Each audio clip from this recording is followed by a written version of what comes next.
आप सभी का बहुत बहुत स्वागत है। मैं हूं शावेज और आप देख रहे हैं जेड न्यूज़। बड़े बेआबरू होके तेरे कूचे से हम निकले, बहुत निकले, लेकिन मेरे अरमा फिर भी कम निकले। ये शेर मैंने इसलिए पढ़ा कि शायद बहुत सारे लोग ऐसे होते हैं कि जिनकी सारी ख्वाहिशात इस ज़िंदगी में पूरी हो सकें। ख्वाहिशात तो पूरी होती हैं लेकिन सारी पूरी नहीं होती हैं। लोग वही सपने देखते हैं जिनके अंदर जज्बा होता है, नहीं तो एक बड़ी भीड़ है, चंद लोगों के नाम ही अमर क्यों हो जाते हैं। वो इसलिए होते हैं कि उनके अंदर कुछ कर गुजरने का जज्बा होता है। इस जज्बे के साथ उत्तर प्रदेश के रामपुर में एक व्यक्ति है जिसने एक सपना देखा कि मेरी भी एक यूनिवर्सिटी होना चाहिए, और उसने उस सपने को साकार भी किया और धरातल पर मौलाना मोहम्मद अली जौहर यूनिवर्सिटी के नाम से 2006 में इसका आगाज़ किया गया और ये सपना भी पूरा हुआ और यूनिवर्सिटी वजूद में भी आई। लेकिन ये एक बुरे सपने की तरह हो गई और इसको किसी की नज़र लग गई। जिस तरह से एक राजनीतिकरण हुआ सब चीज़ों का और आज़म खां को पूरे परिवार के साथ जेल भेज दिया गया, अब वो यूनिवर्सिटी पूरी तरह से सरकारी हो गई, क्योंकि उस यूनिवर्सिटी पर सरकार का कब्ज़ा हो गया और जो उन्होंने मौलाना मोहम्मद अली ट्रस्ट बनाई थी, उस ट्रस्ट के अंदर सिर्फ 12.5 एकड़ ज़मीन बची है और वो भी अब प्रशासन का कहना है कि जो यूनिवर्सिटी परिसर है उसके कहीं बाहर है, जिसमें आज़म खां का कोई अब दखल नहीं बचा है और प्रशासन ने उस पर कब्जा ले लिया है। जब प्रशासन के अधिकारी वहां पर पहुंचे और उन्होंने यूनिवर्सिटी के अंदर चांसलर से साइन करने की बात कही तो उन्होंने ये कहा कि मैं यहाँ का मुलाजिम हूँ, मैं यहाँ का मालिक नहीं हूँ। तब वहाँ पर 2 गवाहों को लेकर यूनिवर्सिटी प्रशासन ने अपने अंडर में ले ली और ये घोषित हो गया कि ये यूनिवर्सिटी अब सरकारी हो चुकी है और ये सरकार के अंडर में आ गई।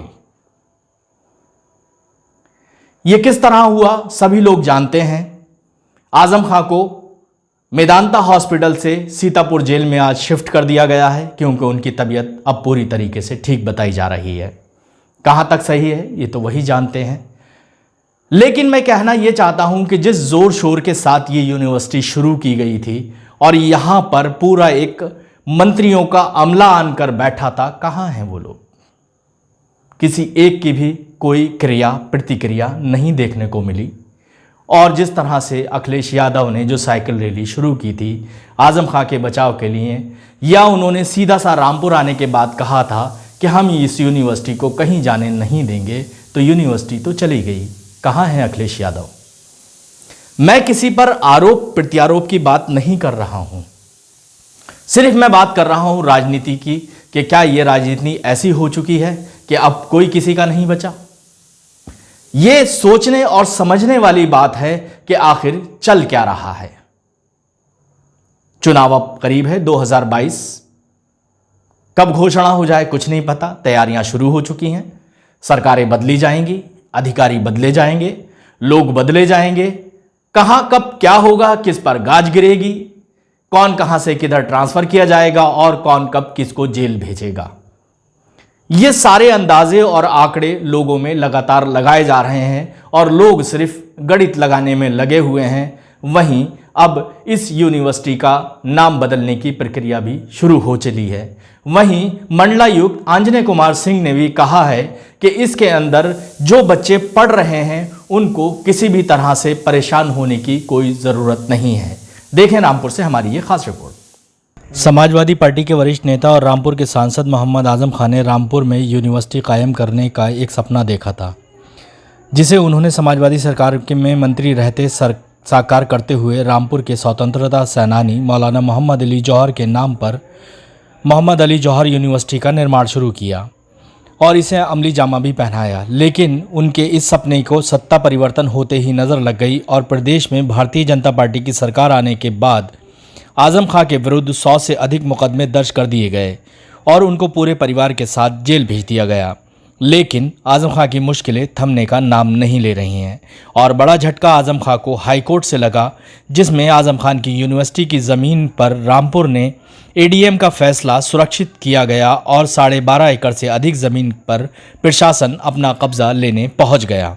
जौहर यूनिवर्सिटी के खिलाफ भी तमाम कार्रवाई शुरू कर दी। इन्हीं में से एक कार्रवाई जमींदार उन्मूलन अधिनियम 1950 के सीलिंग के नियम के अंतर्गत, जिसमें कोई भी व्यक्ति, परिवार या संस्था 12.5 एकड़ से अधिक जमीन बिना प्रदेश सरकार की अनुमति के नहीं रख सकती है। बस इसी नियम के अंतर्गत प्रशासन ने जौहर यूनिवर्सिटी पर अपनी आंख टेढ़ी कर ली और ये मानते हुए कि 12.5 एकड़ से अधिक भूमि रखने हेतु जौहर यूनिवर्सिटी को दी गई, उसमें से प्रदेश सरकार की अनुमति की शर्तों का उल्लंघन किया गया है। इसलिए जौहर यूनिवर्सिटी की 400 एकड़ से अधिक ज़मीन में से 12.5 एकड़ ज़मीन के अतिरिक्त तमाम ज़मीन को एडीएम प्रशासन रामपुर के आदेश के तहत सरकार के नाम दर्ज करने का फैसला सुना दिया गया, जिसके विरुद्ध जौहर यूनिवर्सिटी ने इलाहाबाद हाईकोर्ट में अपील दायर की थी। बीते दिनों इलाहाबाद हाईकोर्ट ने भी एडीएम प्रशासन के निर्णय को बरकरार रखते हुए 12.5 एकड़ से अधिक भूमि को सरकार में दर्ज किए जाने के फैसले को बरकरार रखा है।